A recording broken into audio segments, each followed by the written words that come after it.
C Joseph Vijay எனும் நான்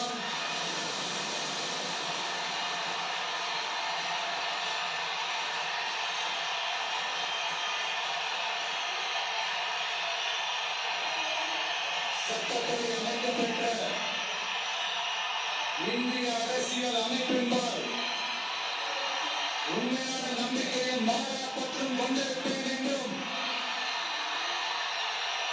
இந்திய நாட்டின் ஒப்பில்லாத முழு முதல் ஆட்சியையும் ஒருமையையும் நிலைநிறுத்துவேன் என்றும் தமிழ்நாட்டு அரசின் முதலமைச்சராக உண்மையாகவும் முழச்சான்றின்படியும் என் கடமைகளை நிறைவேற்றுவேன் என்றும் அரசியல் அமைப்பிற்கும் சட்டத்திற்கும் இணங்க